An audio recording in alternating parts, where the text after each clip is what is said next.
সাম্প্রতিককালে বাংলাদেশ ভারত সম্পর্ক নিয়ে দুদেশের নাগরিকদের মধ্যে চরম উত্তেজনাকর পরিস্থিতি বিরাজমান। বিশেষ করে 5ই আগস্টে বিগত সরকার পতনের পর ভারতীয় মিডিয়া জুড়ে যে পরিমাণ ন্যাক্কারজনক প্রপাগান্ডা প্রচারিত হয়েছে, তাতে করে দুদেশের সম্পর্কে বিরাট নেতিবাচক পরিবর্তন দেখা দেয়। এই সময় কিছু মিডিয়া হাউস এবং এক শ্রেণীর অতি উৎসাহী জনগোষ্ঠী ভারত ও বাংলাদেশের মধ্যে যুদ্ধ বাঁধানোর প্রসঙ্গ তুলেছিল।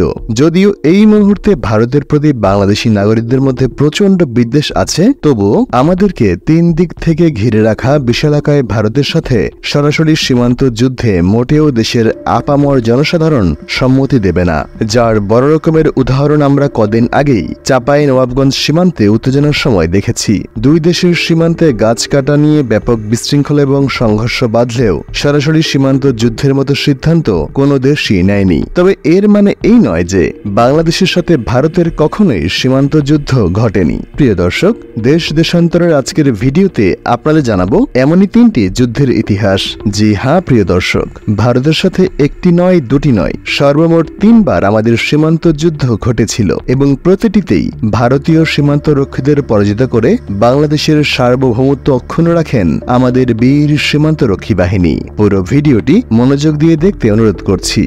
পাদুয়া যুদ্ধ 2001 সালের 15 ও 16 এপ্রিল এবং 19 এপ্রিল পুনরায় সিলেটের পাদুয়া সীমান্তে ভারতীয় বিএসএফ এর সাথে তৎকালীন বিডিআর এর সশস্ত্র সংঘর্ষ হয়। মূলত বাংলাদেশের অধ্যুষিত এলাকা পাদুয়ায় অনেক আগে থেকেই বিএসএফ নানা অবৈধ কর্মকাণ্ড চালিয়ে আসছিল।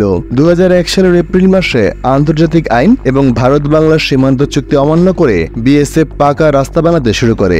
বাংলাদেশ বারবার নিষেধ করা সত্ত্বেও তারা কাজ চালিয়ে যায়। এমত অবস্থায় তৎকালীন বিডিআর, বর্তমানে বিজিবি, পাদুয়া দখল করে নেয়। এই ঘটনার 2 দিন পর পাদুয়া থেকে 800 কিলোমিটার দূরে বাংলাদেশের সীমান্তে ঢুকে বিডিআর এর বারুইবাড়ি ঘাঁটিতে ভারী অস্ত্রসহ হামলা চালায় বিএসএফ। কিছুক্ষণ পর বিডিআর পাল্টা আক্রমণ শুরু করলে যুদ্ধ শুরু হয়। এই যুদ্ধে 2 বাংলাদেশি বিডিআর সদস্য শহীদ হন এবং এর বিপরীতে বিএসএফ সদস্য নিহত হন 18 জন। পরবর্তীতে দিল্লি এবং ঢাকার মধ্যস্থতায় বিষয়টি মীমাংসিত হয়। বড়াইবাড়ি সীমান্ত যুদ্ধ 2001 সালের এপ্রিল মাসে শুধু সিলেট সীমান্তেই নয়, কুড়িগ্রাম সীমান্তেও আক্রমণ করেছিল বিএসএফ। 2001 সালের 18 এপ্রিল কুড়িগ্রামের রৌমারীতে ভারতীয় বাহিনী অনুপ্রবেশ করে। বিডিআর পাল্টা গুলি চালায়। কুড়িগ্রামের রৌমারী সীমান্তের গ্রাম বড়াইবাড়িতে ভোররাত থেকে যুদ্ধ শুরু হয়ে টানা 6 ঘন্টার যুদ্ধ চলার পর ভারতীয় বাহিনী পিছু হটে। ওই সময় 2 দেশের সীমান্তরক্ষী বাহিনীর উচ্চ পর্যায়ে জরুরি কথাবার্তা চলছিল, কিন্তু তাতেও সংঘর্ষ থামেনি। এই যুদ্ধে 18 জন ভারতীয় সীমান্তরক্ষী মারা যায়। এরপরই তারা পিছু হটে। এই যুদ্ধে 3 জন বিজিবি সদস্য শহীদ হন।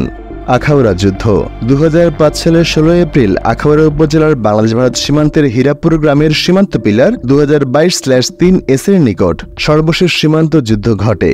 20 থেকে 25 জন সশস্ত্র বিএসএফ সদস্য এবং 60 থেকে 75 জন ভারতীয় নাগরিক সেদিন বাংলাদেশের সীমানার 300 গজ ভেতরে হীরাপুর গ্রামে প্রবেশ করে। গ্রামবাসী বাধা দিলে বিএসএফ গুলি করে। তখন উপস্থিত বিডিআর সদস্যদের সহায়তায় গ্রামবাসী বিএসএফ এর সাথে সম্মুখ সংঘর্ষে জড়িয়ে পড়ে। বিডিআর ও বিএসএফ এর মধ্যে সামনাসামনি প্রায় 4 থেকে 5 ঘন্টা তীব্রভাবে গুলি বিনিময় হয়। এই যুদ্ধে বিএসএফ এর company commander assistant commandant Shri Jiban Kumar নিহত হন এবং কনস্টেবল কে সুরিন্দার গুলিবিদ্ধ হয় এবং তাদেরকে আখাউড়ায় ফেলে রেখে বাংলাদেশের ভূমি ত্যাগ করতে বাধ্য হয় বিএসএফ। এভাবেই অতীতে ভারতীয় সীমান্তরক্ষীদের আগ্রাসন থেকে বাংলাদেশের স্বাধীনতা রক্ষায় সাহসী ভূমিকা পালন করেছে আমাদের সীমান্তের সাহসী সেনারা। সুতরাং ভবিষ্যতে যদি আবার কখনো এমন আশঙ্কা দেখা দেয়, মনে রাখবেন আমরা পিছু হটব না। তবে অমন পরিস্থিতি তৈরি না হোক আমাদের সেই প্রত্যাশা।